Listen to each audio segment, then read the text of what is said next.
This channel does not promote any violent, harmful, or illegal activities. All content provided by this channel is meant for an educational purpose only. নমস্কার বন্ধুরা, all in one YouTube চ্যানেলে তোমাদের সকলকে স্বাগত। তো বন্ধুরা, একটা কথা আছে ইংরেজিতে, গ্র্যাবস অল লুজ, অর্থাৎ লোভে পাপ পাবে মৃত্যু। তো কেন কথাটা বললাম, একজন অভিনেত্রী সাউথের, তারা প্রচুর অর্থ ইনকাম করে, নেম ফেম, নাম যশ সমস্ত কিছুই রয়েছে।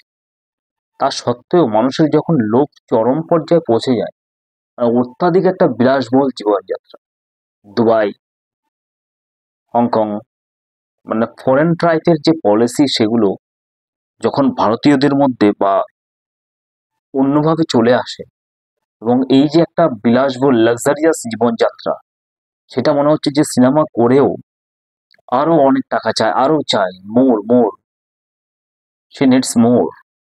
এই লোভই তাকে কিন্তু আজকে কিন্তু একদম শেষ পর্যায়ে, মানে হেল, নরকের দিকে ফেলে দিল। তো কার কথা বলছি বন্ধুরা, তোমরা হয়তো অলরেডি বুঝতে পেরেছো। সেটা হচ্ছে কি, যে অভিনেত্রী, সেই অভিনেত্রী হচ্ছে রায়না রাও। এই রায়না রাও অভিনেত্রী, তিনি কি করছিলেন, মানে তোমার এই গোল্ড স্মাগলিং বা সোনা পাচারের ক্ষেত্রে আর কি ধরা পড়ে। এই রায়না রাও আর কি।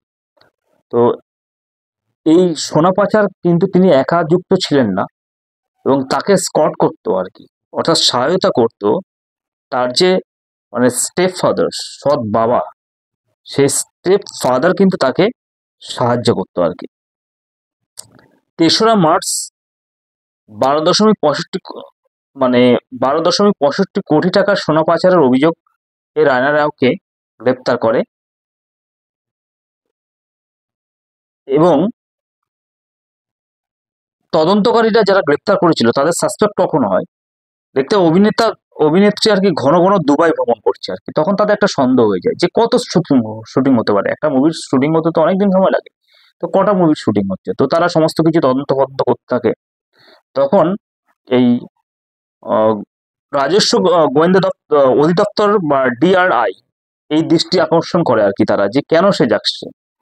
তো এই সংস্থাটি কিছুদিন ধরে তার গতিবিধি পর্যবেক্ষণ করে, এবং সন্দেহ হয়েছিল যে একটি সুপরিচিত চোরাচালানের ধরন ব্যবহার করছে সে।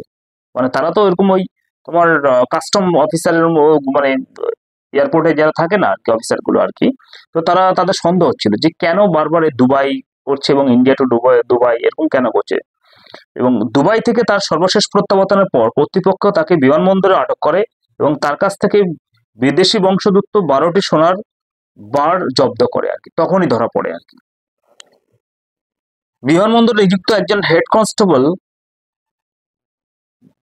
বাসপা বিল্লুর ওরফে বাস ভরাস তার বিবৃতিতে ডিআরআই কর্মকর্তাদের বলেছেন যে তিনি নিয়মিত নিরাপত্তা চেক এড়িয়ে র্যানারকে ব্যক্তিগতভাবে সহায়তা করেছিলেন, র্যানাকে আর কি।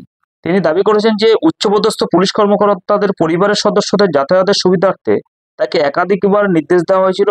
বিশেষ করে তিনি স্বীকার করেছেন যে রায়না সহ তার আত্মীয়দের জন্য সুষ্ঠু যাতায়াত নিশ্চিত করার জন্য ডিজিপি রামচন্দ্র রাও এর কাছ থেকে সরাসরি নির্দেশ পেয়েছিল।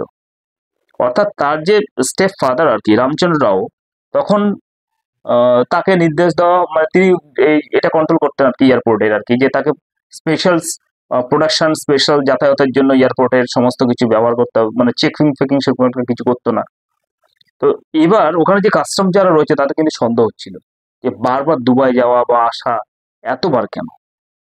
এবং এই সন্দেহের জন্য আর কি, মানে যেদিন গ্রেপ্তার করা হয়েছে আর কি, 6:30 দিকে যখন ভিআইপি প্রোটোকলের অনুরোধ করছিলেন, যখন সে যাবে, তার অনুরোধের পরিপ্রেক্ষিতে তিনি বিমান থেকে নামার সময় তার সাথে দেখা করেন, এবং বিমানবন্দরের গ্রিন চ্যানেল দিয়ে তার সাথে যান, মানে ওই কনস্টেবলের কথা বলছি। যে পথটি সাধারণত যাত্রীদের জন্য সংরক্ষিত থাকে, যাদের ঘোষণা দেওয়ার কিছু থাকে না আর কি। তিনি বলেছিলেন যে তিনি আগে 3 থেকে 4 বার তাকে এরকম সুযোগ সুবিধা দিয়েছিলেন, যদিও তিনি সঠিক তারিখগুলো মনে করতে পারছেন না, মানে যে কনস্টেবল মানে এর সঙ্গে যুক্ত ছিল আর কি, বা তাকে সহায়তা করতেন সেই আর কি।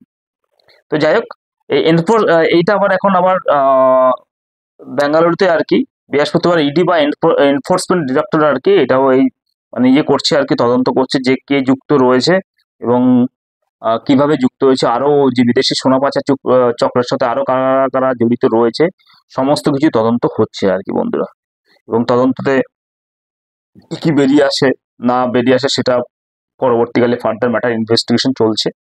তো একটা কথা বলবো বন্ধুরা, ভারতবর্ষে কিন্তু সাধারণত মানুষ যারা রয়েছে তারা কিন্তু প্রচুর কষ্টে রয়েছে, তারা বিভিন্ন রকম কষ্ট জীবন যাপন করে, কিন্তু তারা মানে একটা শান্তির ঘুম কিন্তু ঘুমায়।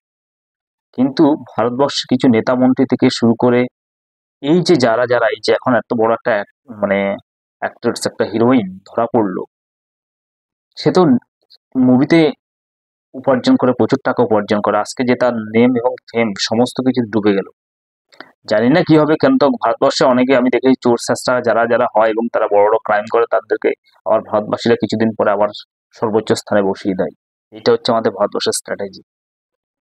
কিন্তু একটা কথা বলবো, লোভে পাপ পাপে মৃত্যু, এবং এই লোভ কখনো করা উচিত না। লোভ মানুষকে পরিত্যাগ করা উচিত। আরে আমাদের জীবন কিছু দিনের জন্য, হয়তো আমি একটা কি করব, এই যে এত কিছু পাচার স্মাগলিং ফাগলিং করছিল সোনা ফোনা সমস্ত কিছু গোল্ড, তাতে করে হয়তো দেখা গেলো ও বিশাল বড় কিছু একটা জীবন যাপন করলো, বড় বড় ফ্ল্যাট, বড় বড় গাড়ি, দামি আসবাবপত্র, জুয়েলারি, গয়না ফয়না এগুলো করলো, কিন্তু আলটিমেটলি তো আমাদেরকে তো মরতে হবেই। মৃত্যু অবশ্যম্ভাবী। আমাদের এই মানব শরীর আমাদেরকে ত্যাগ করতেই হবে। বড় বড় মনীষী থেকে শুরু করে বড় বড় সাধু সন্ন্যাসী সবাই মারা গেছে পৃথিবীতে। তো সেক্ষেত্রে আমাদেরকেও তো মারা যেতে হবে, তাই জন্য পৃথিবীতে আমার পড়ে থাকবে তো আমরা কর্মটা। কারণ আমরা যদি সৎ কর্ম করি হয়তো আমরা কষ্ট করে বাঁচবো, আমরা বিলাসবহুল জীবনযাত্রা করতে পারবো না, কিন্তু আমার নিড কি আছে, প্রয়োজন কি আছে? তিন বেলা তিন মুঠো খাওয়ার, একটা জামা কাপড় প্রয়োজন হয়, আর একটু যাই কিছু প্রয়োজন হয়, আর এইটা ছাড়া আর কিছু না। যে একেবারে বিএমডব্লিউ গাড়ি চড়ে ঘুরে বেড়াচ্ছে, 20 তলা ফ্ল্যাটেও থাকছে, বিশাল বড় কমফোর্টেবল জীবনও থাকছে, তাকেও কিন্তু মারা যেতে হচ্ছে। বিশেষ করে দেখো বড় বড় কোটি কোটি মানে বিলিয়নিয়ার থেকে মিলিয়নিয়ার যারা যারা রয়েছে তারা সবাই কিন্তু মারা গেছে, কেউ কিন্তু বেঁচে নেই। তাহলে আমার কিন্তু কর্মটাই মানে বেঁচে থাকবে। আমি যদি সৎ কর্ম করি আমার নেম এবং ফেম মধ্য দিয়ে আমরা বেঁচে যাবো। As for example, Netaji Subhashchandra Bose, Kazi Nazrul Islam, Rabindranath Bose, Rabindranath Tagore, তো এরা যারা রয়েছে, ক্ষুদিরাম বসু, মাস্টারদা সূর্য সেন, ডক্টর এপিজে আব্দুল কালাম সাহেব, এরা অমর। এরা যেন মানে তারা মৃত্যুবরণ করলো, তারা যেন আমাদের মধ্যে চিরজীবন বেঁচে থাকবে। পৃথিবী যতদিন থাকবে ততদিন এই পৃথিবীতে তাদের নাম স্বর্ণাক্ষরে লেখা থাকবে, এবং প্রত্যেকটা বইয়ের পৃষ্ঠায় পৃষ্ঠায় প্রত্যেকটা সময় সময় কিন্তু আমরা তাদের নাম আমরা নেব। তার কারণটা হচ্ছে তাদের যে মানে নভেল ডিড, মহৎ কাজগুলো, সেই কাজগুলো আমাদেরকে আপনা আপনি থেকে আমাদের মনে পড়ে যাবে তাদের কাজগুলো। কিন্তু এইভাবে এই যে মানে ভদ্রমহিলা, যিনি একজন নায়িকা হয়ে নেম ফেম কিন্তু অর্জন করেছিলেন, কিন্তু সেইটা কিন্তু তার অত্যাধিক লোভ কিন্তু আজকে তাকে একেবারে নরকের দিকে নিয়ে গেল। নরকের জীবন যতদিন সে থাকবে ততদিন তাকে হয়তো বইতে হবে। এটা হচ্ছে কি কথা। তো বন্ধুরা, সবাইকে লোভ ত্যাগ করা উচিত, কারণ লোভে পাপ পাপে মৃত্যু, এটাই হচ্ছে শেষ কথা। তো বন্ধুরা, আজকে ভিডিওটা একটুখানি ভালো লাগলে লাইক শেয়ার এবং সাবস্ক্রাইব করবে। ধন্যবাদ।